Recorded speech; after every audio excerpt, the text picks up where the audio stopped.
वैसे सभापति जी, हनुमान जी तो दूसरों को ही काम आए हैं, मैं इनके लिए सारा पीड़ितों को दिलाया जाए। मैं भी कहना चाहता हूँ वित्त विधेयक, इस पे भी आपको विचार करने की आवश्यकता। वित्त मंत्री जी, मैं राजस्थान चाहता हूँ, मैं राजस्थान के कुछ सुझाव दूंगा। क्या कुछ अफसरों ने बंद कर दिया था।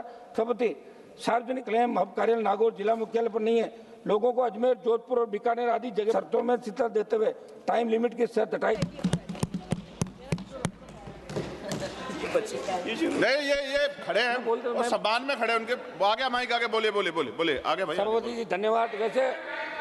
वैसे सभापति जी आगे रहा, ये रहा चल रहा। वैसे सभापति जी, हनुमान जी तो दूसरों को ही काम आए हैं, मैं इनके लिए सादत दे रहा हूँ आप।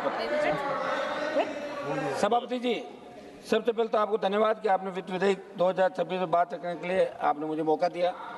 सभापति जी, ये जो विधेयक है केवल करों और प्रावधानों का संकलन नहीं है, बल्कि ये देश की आर्थिक दिशा तय करने वाला दस्तावेज है। दुर्भाग्य से विधेयक देश की जनता, विशेषकर गरीब किसान, युवा और मध्यम वर्ग की उम्मीदों पर खरा उतरता हुआ दिखाई नहीं देता। मोदी सरकार बड़े बड़े दावे करती है भारत दुनिया की सबसे तेजी से बढ़ती अर्थव्यवस्था, लेकिन जमीनी हकीकत इससे बिल्कुल अलग है। अगर अर्थव्यवस्था इतनी मजबूत हो फिर आम आदमी की जेब क्यों खाली होती जा रही है। सपा महोदय, आज हम बात करें कि देश के अंदर बेरोजगारी किस कदर बढ़ रही। वित्त मंत्री जी यहाँ बैठी है, चिंता करते हैं। कॉलेज, विश्वविद्यालय, विधानसभा से होकर लोकसभा के अंदर पहुंचे हैं। पूरे देश के अंदर सबसे ज्वलंत अगर समस्या है वो बेरोजगारी की समस्या। इसके ठोस समाधान के लिए आप क्या कर सकते हैं। आप जरूर नहीं सरकारी पद खाली हो तो भरे ही भरे, लेकिन बेरोजगारी, जो रोजगार के नए साधन आप सर्जित करें हर लोकसभा क्षेत्र के अंदर, हर स्टेट के अंदर, ताकि लोगों को वहाँ रोजगार मिले। गाँव खाली हो रहे हैं, लोग शहरों की ओर पलायन कर रहे हैं, तो इसके अंदर वित्त मंत्री जी आप जान दें, ये बेरोजगारी भत्ता भी आप लागू करें। ओपीएस जो स्कीम है लंबे समय से पेंडिंग है, उसको भी आप लागू कराएं। ओपीएस मेरी मांग है कि अग्निवीर, जिसको लेके बार बार हमने यहाँ बात भी करी थी, संविदा पे जिस तरह सेना को दिया, इसको भी आप अग्निवीर को समाप्त करके पूर्व की भांति सेना भर्ती रैलियाँ चालू कराएं। और पैरामिलिट्री फोर्स को सेना की भांति सम्मान मिले। जो पैरामिलिट्री का जवान शहीद होता है तो उसको शहीद का दर्जा नहीं मिलता। मेरी मांग है कि इनको भी सम्मान दर्जा मिले। आज सिलेंडरों की कालाबाजारी की जो हालात है देश के अंदर, कोई नियंत्रण नहीं रहा। दिल्ली की होटलों में हालत देख के कि बिलों में तो होटल वाले जीएसटी के साथ क्रय से चार्ज जोड़ रहे हैं, लेकिन दुर्भाग्य से हालात बहुत विकट होते नजर आ रहे हैं। सभापति जी, खाद्य पदार्थों लेकर ईंधन तक हर चीज़ की कीमतें बढ़ रही है। गरीब की थाली से दाल, सब्जी और पोषण गायब होता जा रहा है, लेकिन इस वित्त विधेयक में महंगाई पर नियंत्रण के लिए कोई ठोस त्वरित नहीं दिखाई दे रहा। सोना किस कदर बढ़ा, पेट्रोल डीजल किस कदर बढ़ा, आपका क्रूड ऑयल का जो इंटरनेशनल मार्केट है उसमें क्रूड ऑयल की कीमतें यूपीए सरकार के समय से गिरती नजर आ रही है, लेकिन फिर भी तेल बढ़ता नजर आ रहा है। तेल बढ़ रहा है आपका, आप सेस लगा रहे हो, दूसरे रोड टैक्स लगा रहे हो, फिर भी पेट्रोल डीजल महंगाई, जो पेट्रोल डीजल महंगा होता जा रहा है, इसको कम कैसा किया जाए, मेरी मांग है। एक साहब, किसान कर्जे के बोझ के तले दबा जा रहा है, आत्महत्याएं करा किसान। पहले से कई और से भी मांग आई थी कि धना सेठों का 20 लाख करोड़ का कर्जा सरकारों ने माफ किया। मेरी मांग है कि देश के किसान में जो 30 लाख करोड़ का कर्ज है वो माफ करके इनको बूस्टर डोज देश के किसानों को दिया जाए। मेरी मांग है कि सरकारी स्कूल आप बंद कर रहे हो तो गरीब का बच्चा कहाँ पढ़ने जाएगा। ये सरकारी स्कूलों को सभापति जी चालू कराने का आप आदेश दें।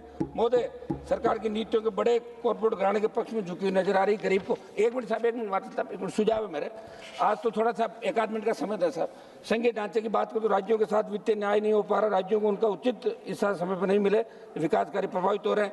मेरी मांग है कि सारा के अंदर जो पैसा सरकार के पास जो सारा पीड़ितों को दिलाया जाए। मैं भी कहना चाहता हूँ वित्त विधेयक में सामाजिक शिक्षा, स्वास्थ्य, पोषण के लिए अपेक्षित वृद्धि नहीं की गई, इस पर भी आपको विचार करने की आवश्यकता। वित्त मंत्री जी, मैं राजस्थान चाहता हूँ, मैं राजस्थान के कुछ सुझाव दूंगा कि कई राज्यों में बारिश, ओला वृष्टि से फसलें चौपट हो गई, किसानों की कटी हुई उपज नष्ट हो गई। मेरी मांग है कि प्राकृतिक आपदा से किसानों को जो नुकसान हुआ है उसकी भरपाई के लिए भारत सरकार विशेष राहत पैकेज जारी करें।